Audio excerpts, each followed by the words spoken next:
안녕하십니까. 유한타증권에서 경제분석 담당하고 있는 김호정입니다. 최근에 델타 변이도 있고 그리고 금리 인상 이런 얘기도 많이 나오고 또 인플레이션 이런 얘기도 많이 나오고 있죠. 그러면서 경제가 좀 빠르게 변화하고 있는 것 같습니다. 그래서 이제 하반기 경제가 어떻게 되고 이제 내년에 어떻게 될지 그런 걸 좀 판단해 보는 게 굉장히 중요한 시점이라고 판단됩니다. 그래서 이런 다양한 주제를 가지고 좀 짤막하게 경제 분석 자료를 작성했습니다. 네, 슬라이드 같이 보겠습니다.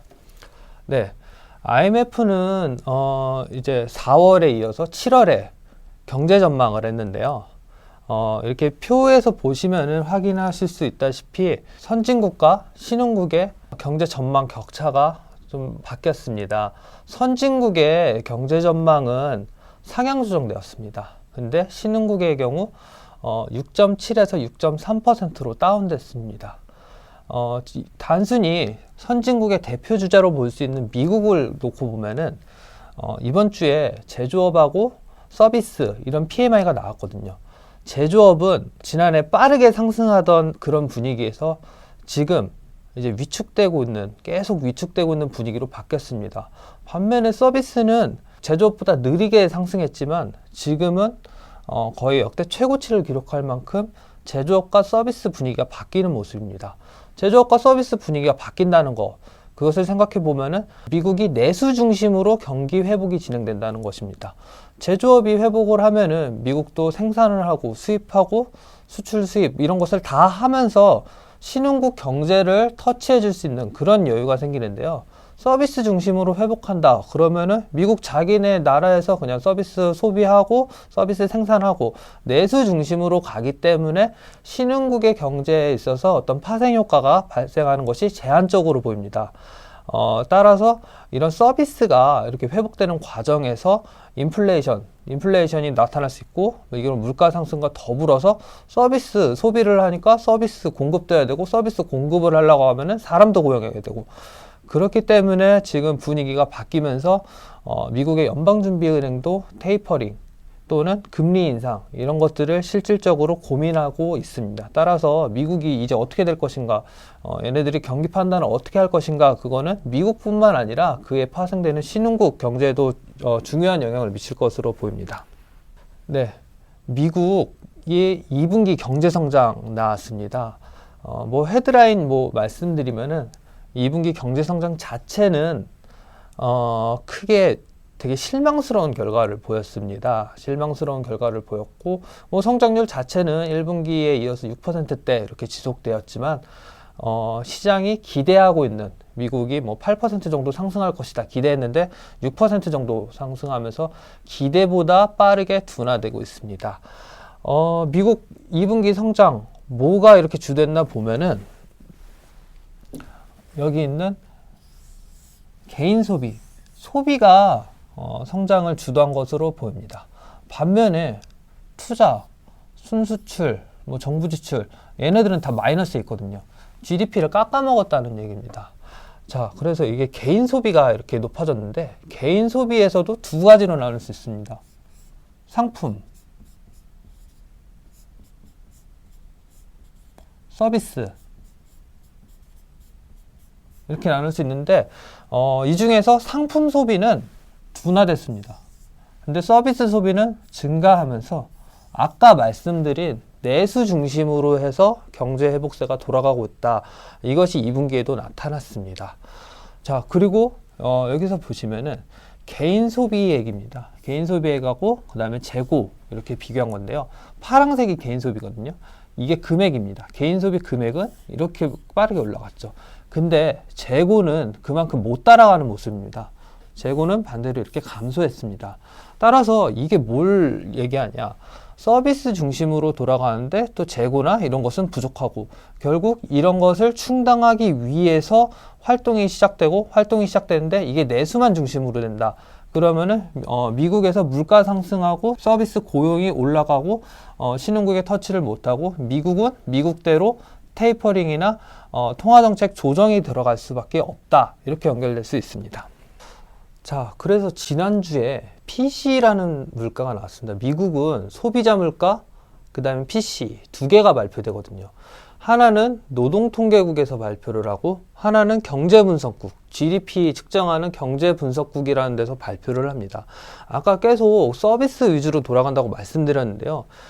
이 PC 물가를 보시면은 오른쪽에 있는 얘네 서비스에서 물가가 이렇게 또 올라갔거든요. 그리고 상품 물가는 사실 뭐 비슷한 수준입니다. 비슷한 수준인데 상품 물가는 비슷한 수준인데 서비스 물가가 이렇게 올라갔거든요.